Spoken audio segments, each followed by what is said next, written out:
Yeah, what's up GameLeapers, it is the Jizz, and in today's video we're going to be revealing the 12 best AD carries of the new patch 11.6. Seeing as we haven't focused too much on the bot lane in the last week or so, I thought I'd show you marksmen some love and fill you in on which champions you have to play in a couple of days time. And in this next patch guys, there are some buffs and nerfs to AD carries and their items, so some new champions are on this list, and this is definitely a video you don't want to miss. Now I want to know your guys' opinion on who you think the most OP ADC is right now. Who are you sick of playing against? Who are you abusing for free LP? Let me know in the comments, and also make sure to check out the GameLeap website for exclusive Summoners Rift content that is guaranteed to help you improve and achieve your goals in Season 11. Links as always in the description and comments section. Alright, let's get into it guys, and starting off the countdown is one of the more mechanically demanding ADCs on this list, and he won't have that much of a smile on his face in 11.6, but if you can spin those axes, then Draven is for sure one AD carry you can play. Now Immortal Shieldbow, your go-to mythic, is getting changed for the worst in terms of AD carries. So the lifesteal is down and the lifesteal in the passive is outright gone, you know, when your shield procs, and instead that infamous balance team is giving you attack speed and a slightly bigger shield. Now it might sound alright, but the reason this is kind of bad is because attack speed isn't that important on Draven. Attack damage and lifesteal are, and seeing as you hit harder than any other AD carry, lifesteal is actually even more important. Now it also sucks for Draven, and you might be thinking why the heck is he on this countdown if there are this many indirect nerfs? Well, we'll get into that in just a second. Is that the healing in Ravenous Hunter is getting nerfed too, so if you're taking Hail of Blades as your keystone, yeah, your sustain especially during the laning phase is going to be less effective. But here's the thing guys, Draven in Diamond and above has a solid 51% win rate, which is actually one of the highest out of all marksmen, and though the Shieldbow change and Ravenous Hunter nerf will hurt, they won't hurt enough to stop you Draven masters out there from hard carrying. Now just ahead of Draven guys, we have a champion who got buffed last patch and will be even stronger in 11.6 with the increasing popularity of tank champions. So if you're a fan of that Be More skin guys and bought it, Kog'Maw is looking good in 11.6. In fact, just this patch guys, that W buffer I gave you that enhanced your damage at later ranks has pumped you up to a 54% win rate in IELO. 54%, it's pretty good. The W max with Kraken Slayer as your first item rush is a legit power spike. It's just that yeah, you can die 20 times a game. Now the Ravenous Hunter nerf I mentioned also impacts the cog in kind of a bad way in terms of sustain, so you might die even more than 20 times, but your DPS guys on the Puke Spitter is right up there with the best of them. I can't stress you enough though how important positioning is on cog, so if you don't know what ranged means, stay away. Now this next champion guys coming in at number 10, well her win rate has improved by over 4% since the 11.5 patch, but like Draven, her reliance on lifesteal is actually a disadvantage for 11.6. So for SAMIRA guys, your AD is all still there, which is great, and let's not forget that in 11.5, right, increase your AD per level and your Q's damage at later ranks, which almost makes up for the nerf in 11.4, so you can no longer E through your minions or teammates. So the damage is good, but in 11.6 the lifesteal is worse, and seeing as lifesteal is an integral part of your kit, this is kind of painful. Your Shieldbow spike won't be as strong, and your ability to rip through enemy teams in later game teamfights and survive at the same time is not what it was. The Ravenous Hunter nerf also jabs you in the same regard. No doubt you can still 1v9 games, especially when you are rolling in the laning phase, but a little harder in 11.6 for sure. Now coming in next guys is a champion who was so unbelievably busted a couple of patches ago, and since the 11.5 nerfs, well she is still a good enough AD carry to carry games. So 11.6 SENNA guys is still a viable choice, and one of the great things about next patch is that the Ravenous Hunter nerf and the Shieldbow change don't affect you, so your power is staying the same while other AD carries who prefer Shieldbow like Draven and SAMIRA are worse off. Now it's true, SENNA isn't as OP as she was with the old Ginsu's Rageblade, and the critical strike cap on her passive dampens your scaling, which is what you're all about because your passive stacks. But in saying that, your Kraken Slayer spike is still really strong because your Q still counts as a stack, and even with the new nerf version of Ginsu's, you still shred through the enemy's defenses if left untouched. You're a bit like Kog'Maw in that sense. Yes, your DPS is hella high, but your death count could be as well if you don't play around that range, and this is also an advantage you have once you require a ton of misrays, so make sure you're not turning on that headbutt mode. Now up next, I'm excited about this one guys because this AD carry has one of the highest win rates across the board out of all the ADCs. So Jizz, why is SIVIR only 8th on this countdown? Well that is a very pertinent question my friend. You see, SIVIR is a very good AD carry. She's got the best wave clear in the game, has good poke, is great in teamfights because of her ultimate. It's just that there are other marksmen who hit a bit harder and spike a little earlier. Also the Ravenous Hunter nerf doesn't help because you run this rune alongside Dark Harvest. Now SIVIR is always going to be one of the best late game marksmen in the game, but most games are decided by that point. So even if you do get to 3 items, let's say, you've already lost all 3 inhibs and both Nexus turrets. So if you still want to play SIVIR guys, I have one build that is going to give you way more of a spike in that early mid game, so if your team is behind, you can hard carry them. So here we go. Muramana, Duskblade, and if the enemy team has no armor, you can build the Collector. If they do have armor, then choose Cyrilda's Grudge. The point of this build is to Q spam and play around your ability haze from Duskblade and Muramana. You see, auto attacks with this setup guys matter less, and it might sound weird because SIVIR used to be all about attack speed and crit. Well, with this new setup, up, yes, it's all about your spells, and one of the main benefits of it is that you spike a lot earlier. You don't need at least 3 items to become a force in a game, so test it out in 11.6 guys, or for the remainder of 11.5 so you can get used to it before next patch drops. Now up next guys, coming in at number 7 on the 11.6 ADC countdown, we have a champion who got buffed in 11.4 and has proven to be one of the strongest marksmen in the game. So for CAITLYN guys, 11.6 is looking just as good, and the 11.4 buffs have had a big positive impact. So much so that the best Kates in the world boast a 53% win rate, among the highest out of all the ADCs. Now it's true, after copying as much as we do for not timestamping our videos, Kate was struggling. You hit nowhere near as hard as the best AD carries on the Rift, but in patch 11.2, after the preseason and 11.4, buffs to your attack speed and attack damage have pushed you back into contention. Now I'm not saying that Kate is OP,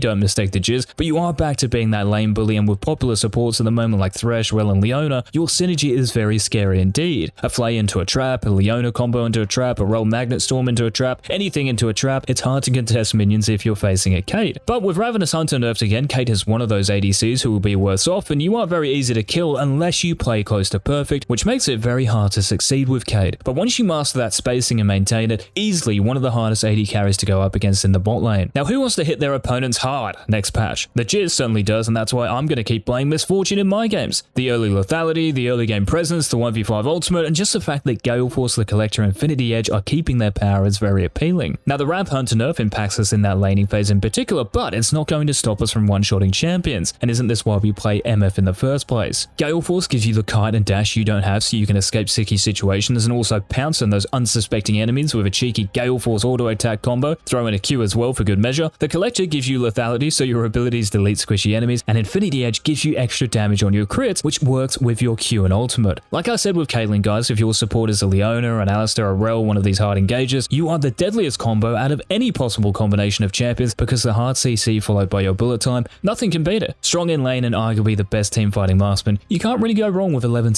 MF. Now another champion you cannot go wrong with in 11.6 guys is one ADC who has received a heap of love recently from Rito and is going to continue winning on the rec. So coming in at number 5 on the countdown, the top 5, let's get it, is JINX, who has one of the highest win rates out of all the marksmen overall. You've got the pink hair, you've got the tats, now all you need is a GameLeap subscription, so head on over to the website guys and get signed up. So in 11.3 and 11.4 guys, right, buffed JINX to the point where her win rate increased almost 2%, and overall it's now 51%, which surprisingly makes her a top 5 ADC based on that WR. But this isn't really surprising. Your Rocket's attack range increased and the attack speed loss when you switch it up decreased 60%, so in the laning phase you are far better at harassing and bullying your opponents, and perhaps most importantly, safer. On top of that, the fact your flame chompers activate faster mean you can use these way more offensively than before to set up kills and back up engages from your teammates. The damage you deal with Kraken Slayer as well, with Runans and Infinity Edge in there, is up there with the best of them guys, so 11.6 JINX is real, even if Ravenous Hunter is a little weaker. Now we've had Misfortune already guys, but guess what? I've got an AD carry who performs even better with that Gale Force Collector IE build. Now of course this is Jin. So if you want to strap on a mask and blow your competition to bits, it is time to engage. You do a crazy amount of damage with your abilities as well as your auto attacks and your 4-shot, and you bring a lot of utility to the Rift as well. You have a root with your W, a slow with your E, and your ultimate, and all of this works great with all the CC and damage in the game at the moment. Now another advantage you do have as Jin in 11.6 just like Senna is the fact you don't have to take the nerfed Ravenous Hunter in your runes. Instead of taking Dark Harvest, you can take Fleet Fluer. And just to point out, the AP ratio in Fleet is getting nerfed, not the AD ratio, so no worries here. 11.6 Jin guys, one of the premier marksmen. Now another premier marksman is a champion far more effective at 1v1ing and nuking enemy squishes, and this AD carry used to be the best AD carry at the start of season 11. But after nerfing her Q in 11.4, KAISA has dropped off, but she's still one of the best ADCs you can choose, so little has really changed. So your Q's base damage guys and isolation are down, but seriously, has anyone even noticed a difference here? Now the reason KAISA is so good right now, and I just touched on this, is because she really isn't an AD carry. She's more of an assassin, and that's the thing. Traditional ADCs like JINX and Kog'Maw need help to get to their power spikes and impact a game. As KAISA, you do not. You have the tools in your kit to find kills on your own and 1v9 a game. It's low-key funny as well because other assassins like Kha'Zix, Shaco, Akali struggle to out-assassin you because your W grants true sight of them so you can see them in stealth. Now if you are snowballing and just want raw damage guys, build a Kraken Slayer as your mythic into the Collector, then Runan's Hurricane. If you need a bit more mobility and self-peel, get Gale Force instead. KAISA remains as one of the top ADCs in 11.6 guys, so keep picking her. Now this next champion, the runner-up to the best AD carry of 11.6, was the #1 for the last couple of patches. So since the 11.3 buff to Phantom Dancer guys and the importance of being able to fend for yourself, VAYNE is the second best AD carry of the upcoming patch. Not only do you have incredible DPS and then mobility with your ultimate, but think about what what's common in your games. You have bruisers with Stridebreaker, tanks with Turbo Chemtank, all these juggernauts flying at you, as well as assassins, where you can 3-hit them as Vayne. So if you're fed up with all the Hekarims, the Udyrs, the Dariuses, the Garens, even tanky supports, Vayne will cleanse your mental and match history, guys. Now with Seeker's Arm Guard nerfed as much as it is next patch, you're going to see way more AD assassins who will be looking at you and licking their lips, and this is where PD really shines in Vayne herself. PD gives you that dueling power, so it's hard to take you down, and easy for you to beat anyone in that 1v1 scenario. The early laning phase can be rough, no doubt, because you have no wave clear, and against CAITLYNs and JINXs you can get hard bullied, but once you get to Kraken Slayer, nothing will stop you in 11-6. Well, there might be one champion, and this pick is the number 1 ADC of 11-6, guys, and as per, I'm going to read out some clues and reasons as to why this champion is #1, and you have to guess who it is. So here we go. I am a Yordle. I patrol the wilds by myself. Across all elos, I have the highest win rate out of the marksman class. How broken does that make me? My ability to jump into fights and out of them straight away gives me a massive advantage over my enemies because I have the slipperiness that many of my counterparts envy. With heavy CC supports being picked a lot at the moment, our synergy is nuts. They jump in, I jump in, it's GG. I have excellent wave clear with my E, I can finish off enemies or push them away with my ultimate, and my Q gives me extra attack speed so that it's close to impossible to outtrade me. It's also pretty neat that throughout a game my range increases, so the later a game goes, the more feared I become. So despite being one of the smallest champions on the Rift, guys, there are no ADCs that hit as hard as Tristana, and congratulations if you got it, of course. Feel free to leave any comments or questions down below, and remember to smash that sub and like button on your way out, guys. This has been Coach Ace, and until tomorrow's video...